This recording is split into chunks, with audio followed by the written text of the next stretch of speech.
Your view versus mine. Hey guys, welcome back to another video and thanks for tuning in to my 1-year review on the Wolfbox G900. I'm getting ready to install this dash cam in my new to me BMW X5, so I figured now would be a good time to go over my experiences of having a G900 in my Jeep Wrangler. But first, let's go check out some places that Wolfbox has had my back.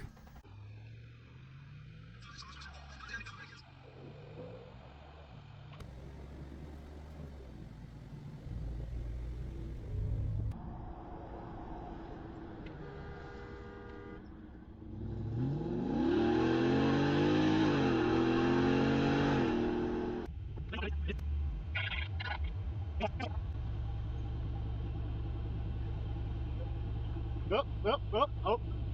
Side by side all the way over.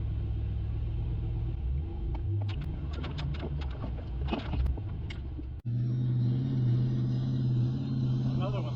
Look at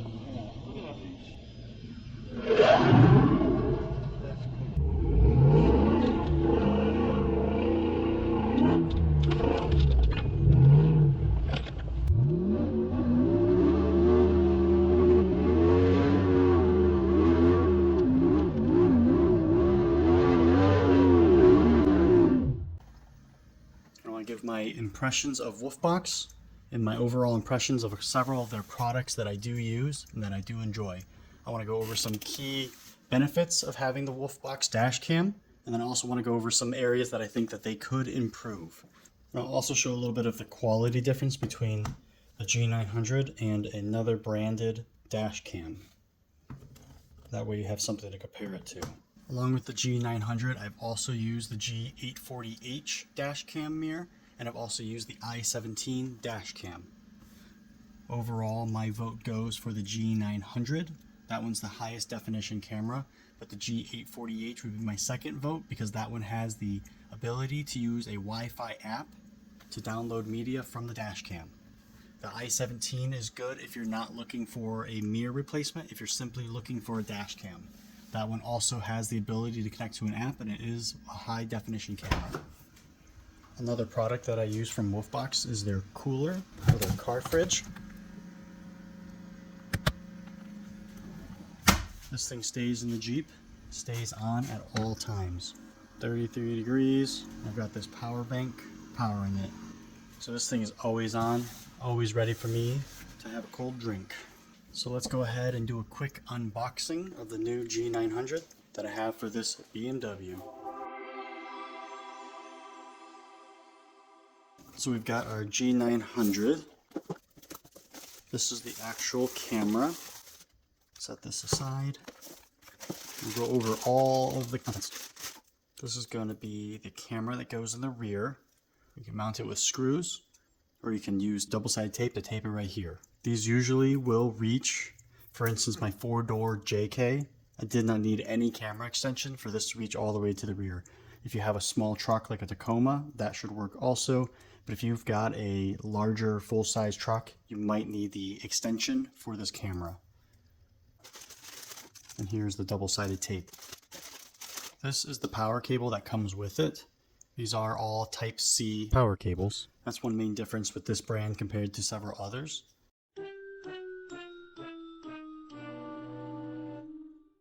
And it does come with a USB right here, so when you're charging this, you can use that charging port to charge other things like your phone. It has extra clips in here. This is so you can clip the wires to kind of tuck them or hide them or secure them. It does come with extra brackets for mounting the camera, so that's nice as well. Gives you a couple different options. Next, we've got the GPS. Make sure this is facing up. This is how you mount it to your factory rear view mirror. If you've got a larger mirror, it's got the larger straps, or smaller straps for real small mirrors. Microfiber cloth, pry tool. Nice that these come with the pry tools. One thing about Wolfbox is they're very good with their warranties and customer service. And here are the instructions for the G900. Goes over all the included accessories, goes over how to mount the camera, how to mount the GPS, where to mount them. Shows the different mounting options for the camera. Looks like there's inside the car brackets. That's what this extra bracket is for, when you're mounting the camera inside the car.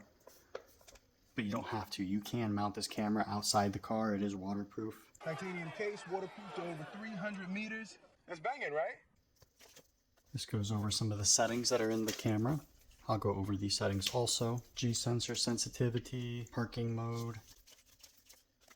And then if you have the hardware kit, which we have, you'll be able to enter a time-lapse mode. And here's the settings for those. So you'll be able to have the camera doing a time-lapse even when the vehicle's off.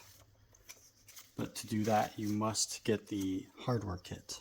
And then with their website, they do have a Wolfbox GPS player. That way it'll show the video, but it'll also show where your car is located during the video. Here's a couple different things on troubleshooting. And then they do come with a 1-year warranty, but I have seen often on their website, you can apply for an 18-month warranty without any cost. So definitely check that out. Very excited to have this in the BMW. But for now, let's go over some of the settings in the camera. Here are the different connections. The power cable type C, audio video, does come with a 64 gig SD card. And this is your GPS connection. Take the SD card, you got push on it. Make sure when you push it in, it goes this orientation.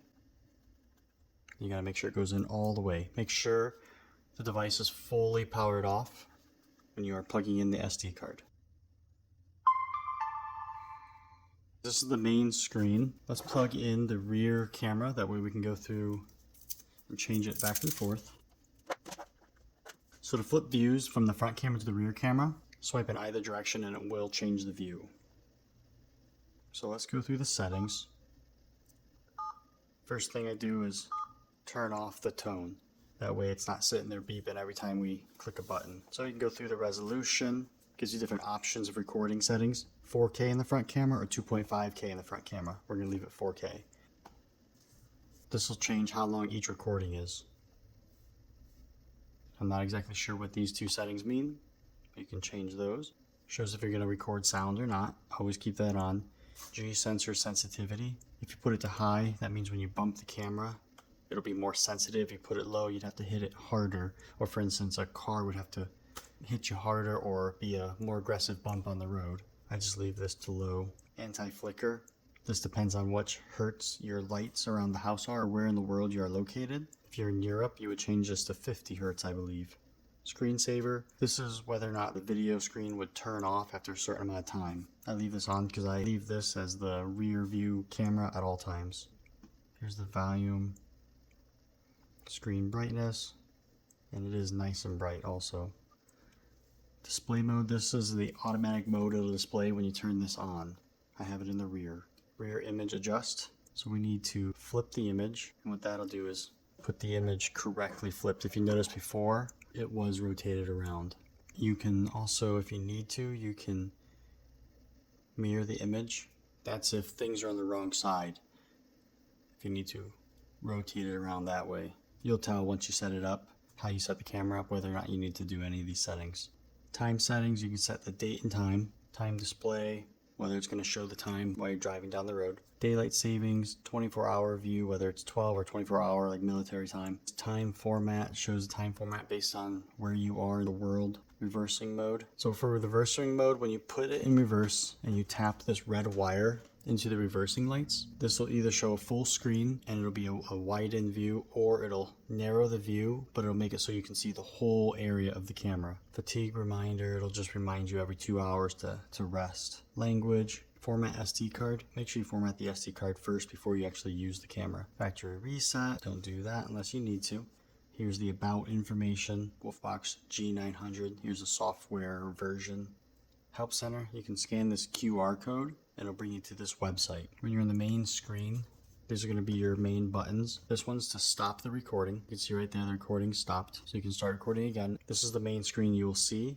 It has the date and the time. It shows you the recording timestamp, and it shows you what resolution it's recording in. Take a picture, and let's say you want an emergency video where it'll start blinking yellow. You can click this button here, and it'll save the file in a different area. That way it's easier to locate, and it doesn't erase over. This one's going to be for your playback. Front normal, front urgent, front photo. Rear normal, rear urgent, rear photo. So you can click into here, and it'll show you the video. It'll play it on the dash cam. So if we go to front, let's go to rear urgent.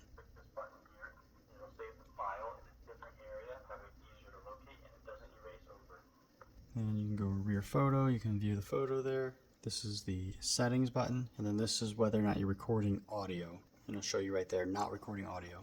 I just keep that on. So those are the main settings. So now I'll show you the settings of the G840H. So for the G840H, here's the main screen right here. Recording button, picture button, the lock button, audio. To change the brightness settings, you have to click it like this. So then to get into the normal settings, you have to turn off the recording, go into the settings. So you've got your video resolution. This 840H can record in 2.5K on the front camera and 1080p on the rear, or you can change it to 1080p and 1080p. The video clip time, whether it's 1, 2, or 3 minutes. Wi-Fi switch turns on the Wi-Fi. This does have an app where you can download videos or view the recordings from the app. That's nice on the 840H. G900 does not have that yet. You have your reversing lines, and you can grab these little buttons and adjust them. So depending on how your rear camera is set up, you can adjust these lines. Mirror flip image. This is if you need to adjust the rear image of the rear camera. Same with that one. Format SD card. Language. Screensaver. This is how fast this will go blank, the screen. I leave mine off. That way the screen stays on. Parking mode, how you want it to record, whether it's for 12 hours or 24 hours after you shut the key off. But you do need a hardware kit to do that. G sensor sensitivity is if you get in an accident or somebody bumps your car, how sensitive the G sensor will be to automatically lock the recording for you. Volume settings, the anti-flicker, GPS information. Shows you how many satellites you're connected to. Time zone, daylight savings, speed unit, miles per hour or kilometers per hour. Speed compensation. This will adjust your speed to compensate whether or not it's accurate. It can adjust it up or down a little bit. The speed that it displays on this. Tells you which camera it's going to display when it turns on. Product info, help center. Same thing. You can scan that QR code. And then video playback. Same thing. This is how you go through the different camera settings. You can click this button. It'll show the reverse camera. Click it again. It'll show the front camera. So I've got this set up at an angle that I can see and that it works for me. When I go to lower the visor, that's about as low as I can go, or else it does hit the camera. But you really, even if I move this out of the way, I can't go any lower because my handle over here. The passenger side stops right there too. But again, if I moved it out of the way, can't go much farther. It's not going to make a difference from here to there. You can always angle it up that way. But it's not obstructing my view. I can still see perfect. Another thing that people wonder about is the glare. If you're getting glare and you can see out your back window and you're getting glare from that, just tilt it down more and then it'll aim towards the back seat and it won't be glaring and it'll be easy to see the camera. So I don't get the anti-glare screen on here because let's say something happened with power wires or I blew a fuse. What I would then do is lock the screen and adjust the mirror so it reflects, and this would be my rear view mirror. But if you have that anti-glare screen, you wouldn't be able to use the reflection of the glass to be a rear view mirror. And that's in case there was some sort of power failure where you needed to go back and use this not as a digital mirror, just as a glass mirror. So another thing you'll notice, I have the camera set up so you can see out the rear view mirror. It's pretty dark with the window tint, but that's the view I would be seeing normally. But if you turn on the screen, that's the view you get with the actual Wolfbox camera on. Dark in the mirrors. Clear as day in the camera. So to me, that's a big difference. Seeing only a little bit out the back window. And if you've got a spare tire out there, you definitely can't see out the rear view mirror. So having this camera really makes it a lot safer. So as you can see here, it does not obstruct the view. So if you are looking to get this dash cam, whether it's the 840H or the G900, I recommend getting their camera hardware kit. That way you can remove the old camera and mount this right to the glass. If you've got a newer JL, that might not be an option. But with the older JKs, or if it connects to the glass with one of these connections, you will be able to use that camera mount kit. That way you can mount it right to the glass. To answer a couple questions that I've received online, if you want to have the 24-hour parking monitoring, you do need to get the hardware kit. I recommend getting the camera mount. Don't get the anti-glare film. That's my recommendations. Another thing to note, this does use 5 volts, not 12 volts. So make sure if you've got a Type C that's hooked up to 12 volts, you need to use their wiring harness or you need to use their hardware kit. Another thing to note, at night with the G900, I do not notice too much glare from the headlights. You will get a little bit of glare from most any camera, but the G900 is very good with that, far superior than other dash cams that I've tested. So that is really nice.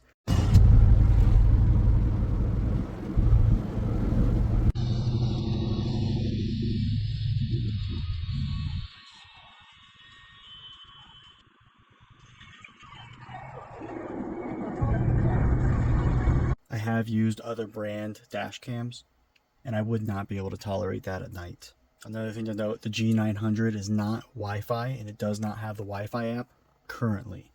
The G900 also does come with an SD card and the 840H does. Other brands sometimes don't come with SD cards, so you got to keep that in mind. And if you're not looking to install one of these mirror replacements but you need a dash cam, this is the i17 from Wolfbox and this is another great option. So this has an interior camera. You can angle that. It has night vision. There's the 4 little infrareds right there. It does have a Wi-Fi app. It's got a good front camera. It's the same spec as the G900. One thing to note about this one is it has a full screen. That way you can go through all of your settings. So that's one thing that's nice about the i17. If you were an Uber driver, you didn't want to replace this rear view mirror, then you could do the i17. This also has the parking monitoring, so you can do video laps when your car is off, so that's nice. So for those who don't want to replace the mirror, keep this guy in mind. So now let's see how easy it is to install the mirror into my BMW.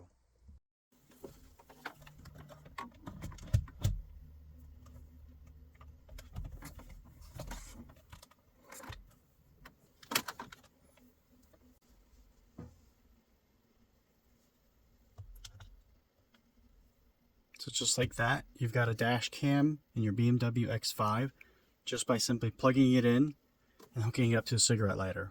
I'll still have to hook up the rear camera, but if all I wanted was this front camera for the dash cam, then I could use this, and then I could still turn the screen off to use this Wolfbox as my rear view mirror and still see out the back window just fine.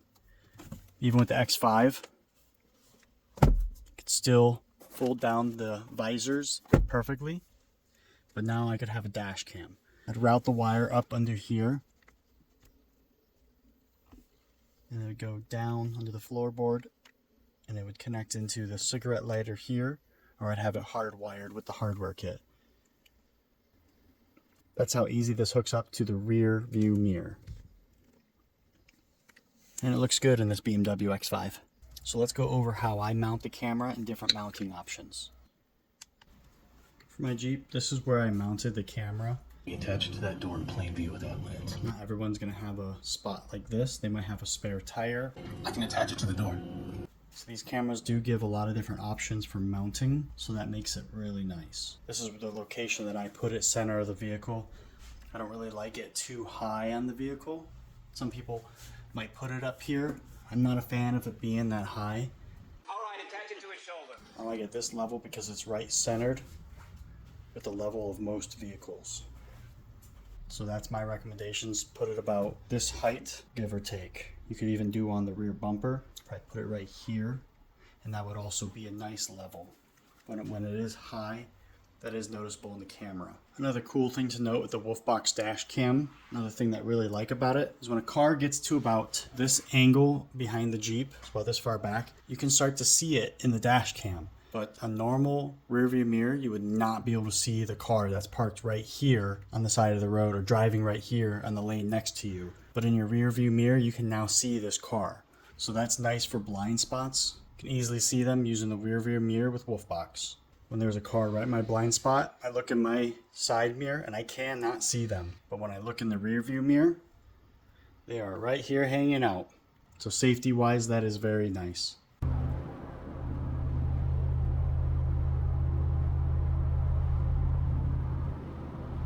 Dark in the mirrors.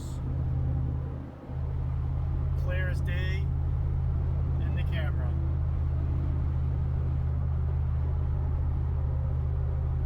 So here are a couple differences between the G900 on the bottom and the G840H on the top. And I'll also point out some things that I think could be better. First off, both cameras on the G840H and G900 are both good, but the G900 is going to be a superior camera, and this applies to both daytime and nighttime recording. The G900, to change the brightness, you simply scroll up or down on the right side of the screen. That's nice and quick. Compared to the 840H, you have to go into the settings. That's a little bit annoying. The other thing, I wish the G900 had the Wi-Fi app, but that's something they will upgrade in the future. Also, I like the layout of this 840H compared to the G900, but that's just a minor difference. Another complaint that I have is the screen does not dim automatically. That would be nice. The other small issue I had with the Wolfbox dash cams, they are nice and bright. When I have the top open and the sun shining down, it can be a little bit difficult to see with the top fully up and the sun has to be shining right down. Other than that, the screen is plenty bright. Another issue I've noticed with the 840H is when you're reviewing the playback of the rear image, the video is upside down. But that's easy enough if you're editing to just flip it over. When comparing the Wolfbox G900 against other competitors, you can definitely see the difference in quality. From the touchscreen sensitivity to how bright the screen is, from the quality of the image and the quality of reviewing the recordings. Wolfbox definitely comes on top every time. Two things that I saw a competitor had compared to the Wolfbox G900 was the cheap competitor had a Wi-Fi app, and the cheap competitor also had a built-in battery in the camera, allowing you to have the camera on for a little bit after you turn the car off. The G900 or the 840H are both great dash cams, but my overall recommendations would be the G900 simply because the better camera, front and rear. If you just need to get any dash cam that's a little bit more affordable, then the 840H would be a good second choice. If you're not looking to replace your mirror, this i17 from Wolfbox has just as good a camera as the G900, but that way you don't have to replace your rear view mirror. The safety aspect of having this dash cam is nice to be able to see the cars in those blind spots and just better visibility. So that is my recommendations, is the G900, and my 1 year review is that I'm still happy with it. I still enjoy having it every day. My buddy with his Jeep has the same one, so I'll show you little video clips of that.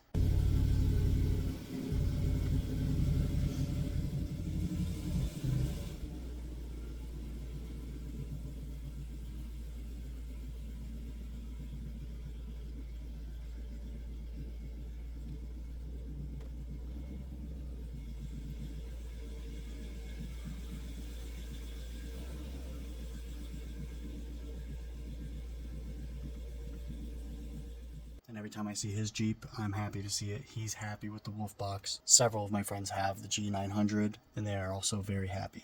So, thanks for watching my 1 year review on the Wolfbox G900, and don't forget to like and subscribe.